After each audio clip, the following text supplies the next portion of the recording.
Hello, everybody. Today we're going to go into another horrifying case. Please help simply clicking that subscribe button on my channel. Pressing the button and activating the notifies each parent in an effort to safeguard and maintain their child's safety tries to clarify that putting your confidence in strangers can be risky. They stress that you should avoid approaching and following strangers. Somewhere, and without any conditions. You should never enter a stranger's. These chats in the automobile are vital, much like elucidating the causes behind these safety measures and the possible repercussions of disregarding them. An American high school story. Abigail Hernandez, a student, serves as a potent lesson that demonstrates what can occur when you're overly reckless and having faith in a stranger who first a glimpse appears to be helpful. All Abigail did in a difficult situation was wishing that a good man will offer her a ride home, but she ultimately found herself in the hideout of an actual Abigail Hernandez's evil family and childhood early years. Abigail, or just in October, Abby Maria Hernandez was born. Manchester, New Hampshire, December 12, 1998. Along the Merrimack River's banks, she was born the eldest of two daughters. To Xenia Hernandez and Ruben, and grew up with Sarah, her older sister, whom she was close to Abby's mother, who was employed as a nurse at a nearby medical facility, while her father was an overall sales representative for Hernandez. The family was solid, content, and doing rather well. But during Abby's middle school years, shortly after, her parents made the decision to divorce. Her father remarried following the divorce, and began a new family during the daughters from his initial marriage remained living with their mother. Ruben continued to provide for his older children. Monetary, yet their partnership reduced to little more than a birthday. And early life Christmas greetings, Abby was a lively, inquisitive, and gregarious. She always had a large number of pals as a child, and she alternated between many interests and pursuits that are keen to make every effort, and sports were a part of every place Abby played. A gifted artist who loved to read about photography, spent a lot of time studying foreign languages, which she grabbed. With ease, Abby was roughly 12 years old. Joined a neighborhood outdoor club, frequently going hiking and camping and developing a deep affection for the mountains. She also gained some proficiency in survival in the wilderness. Putting those lessons that can be applied to a variety of adventures are not unexpected. Taking into account New Hampshire's natural beauty with its mountains, woods, and rivers, it's an outdoor haven, hiking and other outdoor pursuits. This state is a popular destination for climbers, nature lovers, thrill seekers, and adventurers. Abigail, lovers from around the nation, Hernandez was characterized by her peers as a courageous, intelligent, amiable, and resolute girl who was able to establish a rapport with. She was the type of person who surrounded someone capable of leaping into a discussion about almost any subject, was unafraid of difficulties, and constantly shared her optimism with everyone in her vicinity. Abby was never one to remain motionless, always moving, always on the go, and preparing elaborate plans for her. The summer of 2013 was jam-packed with fascinating things happening for Abigail, while in September, she started going back to school.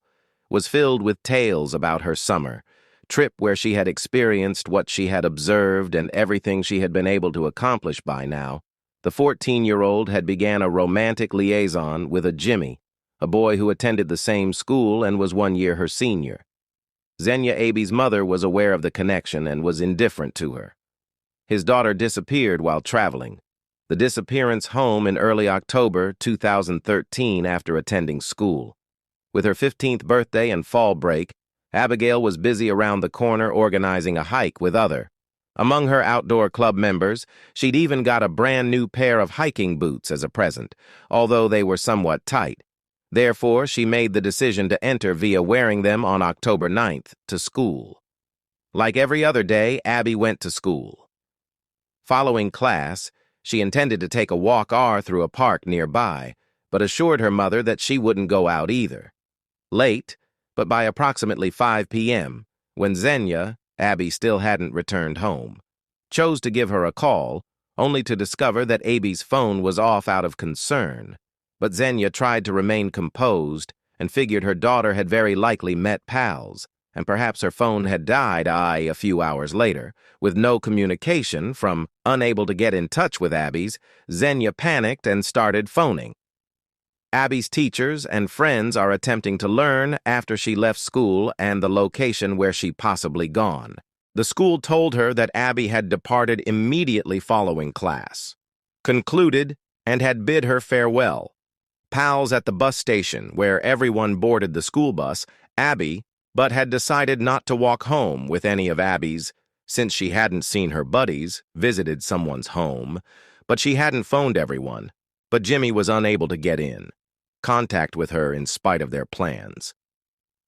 To meet in fear later that day, Xenia and her older daughter together, Sarah wasted little time in making her way there, going directly to the police station to file a report, Abby's absence.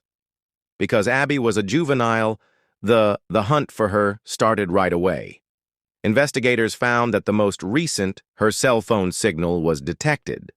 Almost a mile away from her house, news of the missing right-away school children began to disperse throughout flyers on social media featuring Abby's picture, an explanation of the clothing she was wearing attire, along with a phone number for any clues as to where she was. Swiftly printed and distributed an article by the following morning. Concerning the missing girl was broadcast during the 7 a.m. news, alerting everyone with information must be shared.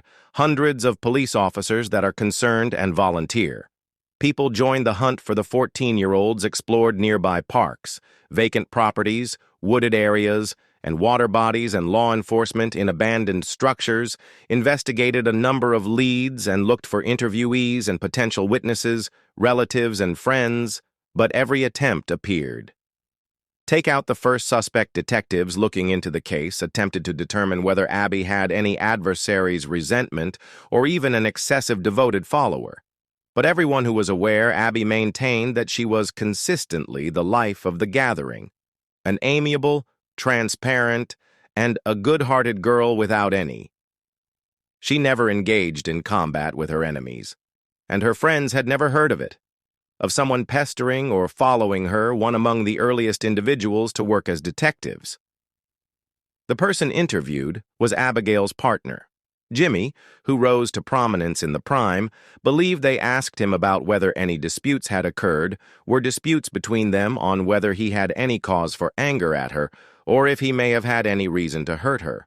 However, Jimmy seems astounded by the inquiries, wondering why he was under suspicion, and found it incomprehensible that anybody would believe that he would wish to harm Jimmy's girlfriend had a very strong alibi. For the period when Abby vanished, which was supported not only by his relatives but by his instructors as well as roughly a dozen friends, he had a full itinerary that day. Practice sessions for school sports for a forthcoming performance in his school band, and the birthday of his granddad party, which he went to without Jimmy, was totally cooperative without missing a beat, with the inquiry informing law enforcement all he was aware of, yet it was ineffective. Proceed with the case. It seemed as though Abby had disappeared in thin air in spite of, after months of looking, there was no only one indication or tip as to where detectives realized that they needed to look next. The likelihood of locating the teen were shrinking, but Abby's relatives unwilling to give up. The enigmatic letter. I hope the enigmatic letter and a unexpected theory approximately 1.5 months after.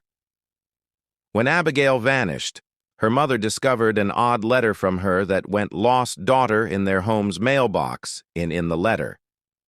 Abby begged for pardon. Because of what she had done, she was all right. She wrote that she was safe and healthy, loved Sarah and her mother, but was unable to disclose her location at the conclusion of there was a mysterious and rather the expression, dreams come true.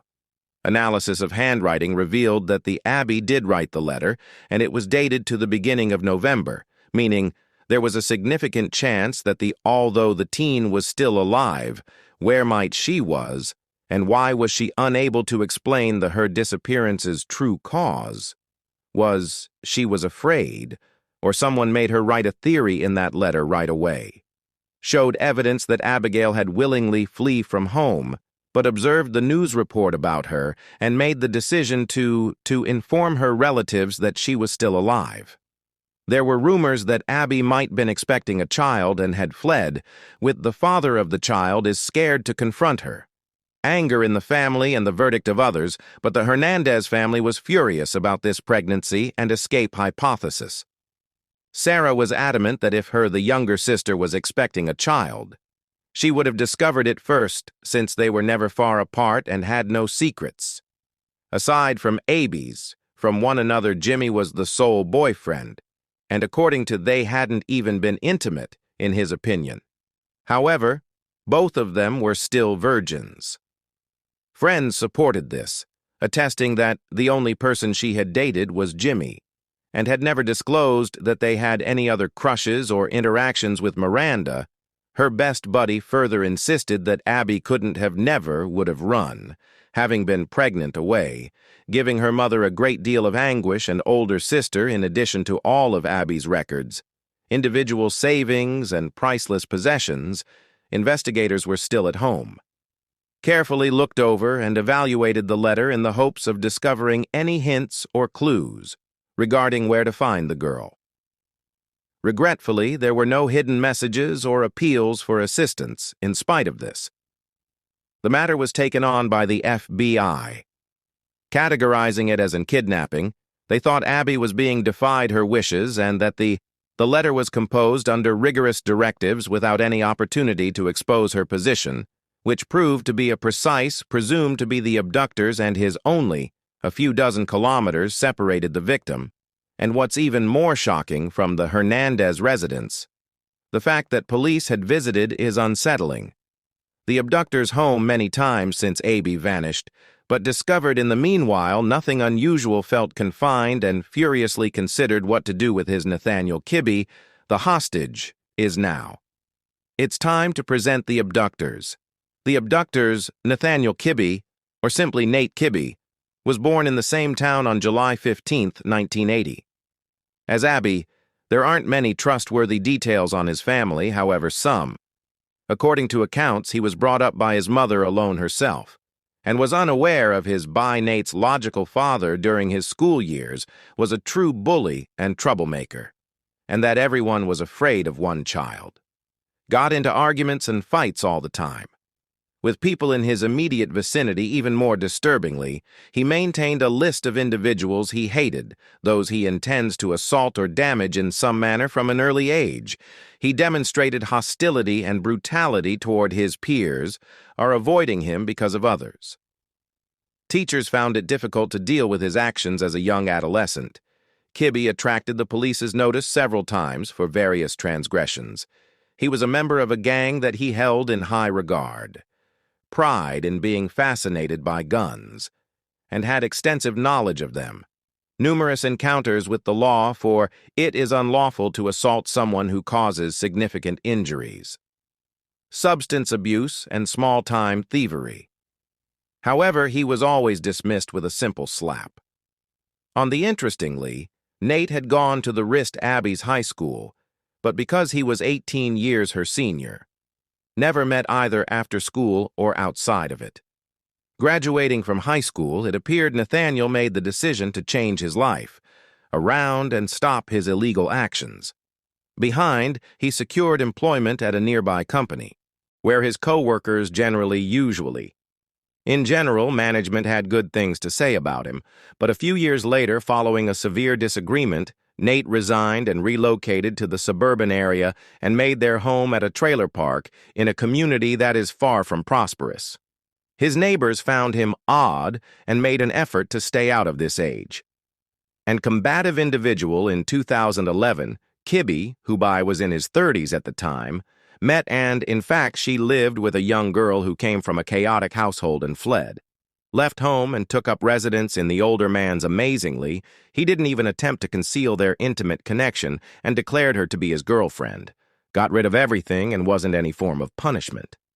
In the spring of 2013, Nate made an attempt to abduct the first time, but fortunately, he didn't. He assaulted a schoolgirl who was 15 years old at a bus stop close to the school and attempted to eject her from his vehicle, but she resisted fiercely and started to break away and signal for assistance from onlookers, rushed to the attacker and the cries. Unexpectedly fled the scene right away, notwithstanding the victim's evidence, and the matter was promptly closed, according to witnesses. And for some, it never went to trial. Why nobody believed this man could represent a genuine danger. A good-natured stranger. A kind. Let's go back to the day, stranger. Abigail vanished on October 9th, 2013. As previously said, on the eve of on her 15th birthday, the girl was given a present of hiking boots that were somewhat. She chose to wear it even though it was very tight. The shoes slightly before going on a hike in the mountains, wearing them to school in order to Hernandez recognized her at the conclusion of class. Error, but persisted and continued to walk. It was becoming increasingly difficult to go home. Walk, and every stride hurt, but there. Suddenly, there was still a long way to travel home. A vintage pickup truck that Nathaniel was operating arrived next to her. The smiling young A-man offered to drive her to whatever location she wanted to leave, but she declined. However, the stranger did not provide Rose and kept rolling slowly. Next to Nate saw the possible victim in the future. That Abby was somewhat limping and inquired. Abby sighed and told her what had happened. Acknowledged that her new footwear were too tight and had caused a blister on her. The man just sprung open upon hearing this. Pointed to her at the passenger door. To jump in after a brief period of hesitation, Hernandez took the offer, assuming that this nice, smiling man was unable to potentially hazardous, but she was. Kibbe started off horribly wrong, attempting to use small chat to place his victim at ease, and he performed admirably.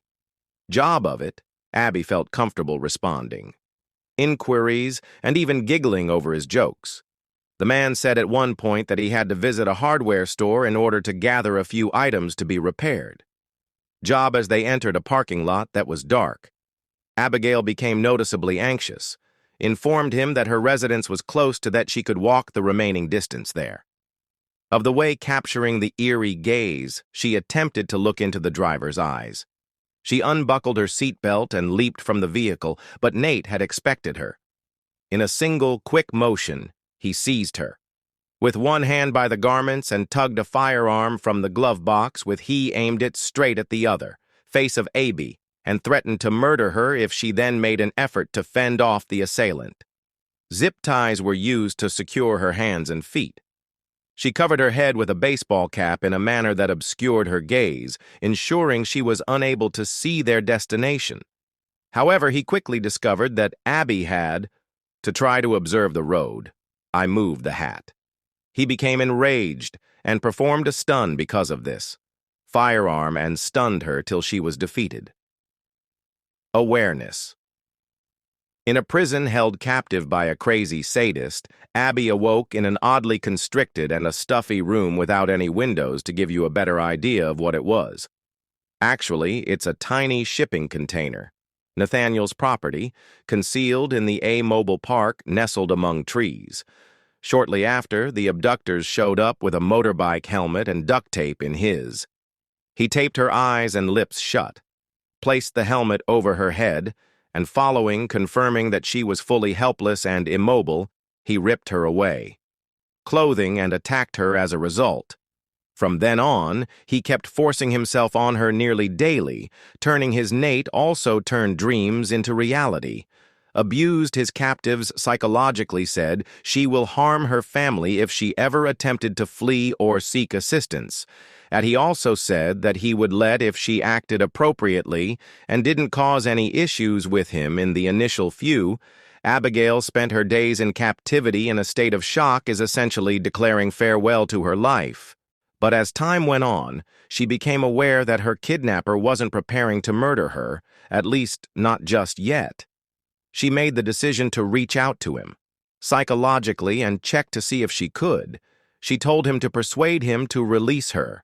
She didn't condemn him, and everyone makes errors, and she refused to go to the police if he simply let her go returning to her family. But Nate was even the tiniest thing or word might be unpredictable. May trigger him.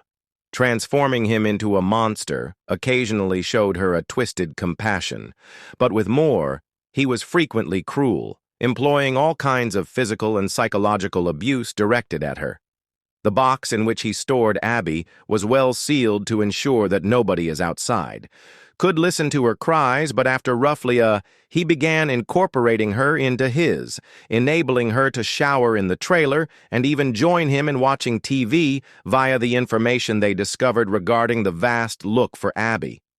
At that point, Kibbe thought of asking her to write a letter to persuade her mother that Abby was doing well and to attempt to halt the search process. A number of letters were written by Abigail under her dictated by the kidnappers, and every time she attempted to provide a clue as to where locate her, but Nate found out and penalized her terribly, she finally followed his directives to refrain from inciting his rage. The name's mystery. Moreover, the enigma of the name around 6 months later, Nate began having enough faith in his prisoner to allow her assist him with his fake currency. He occasionally allowed her to sleep in, even trusted her to cook in his trailer. Meals, but he continued to be vicious as usual. He kept abusing Abby by forcing her to refer to him as master and maintain his genuine, progressively reveal a secret to the compliant. Captive was able to establish some rapport with her kidnapper, and he permitted one day bring her periodicals and books. Abby noticed the name on one of the pages, Nathaniel Kibbe, while she wasn't certain whether that was the true name of her kidnapper. So she made the risky decision to bet. One day, she just referred to him by the name awaiting a response of any type, but he only sighed and rolled his eyes. And politely inquire as to how she discovered his name, Abigail acknowledged seeing.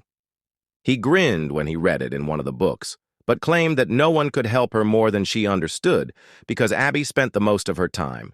She didn't have any in the soundproof container. Had no notion what was going on outside. She was unaware that the cops had once been within a few feet of her. However, they were present for an entirely irrelevant explanation for why Nate had once violated the law once more, and in order to stay out of major problems, he chose to collaborate with law enforcement and admitted to unlawfully possessing the police arrived with a handgun.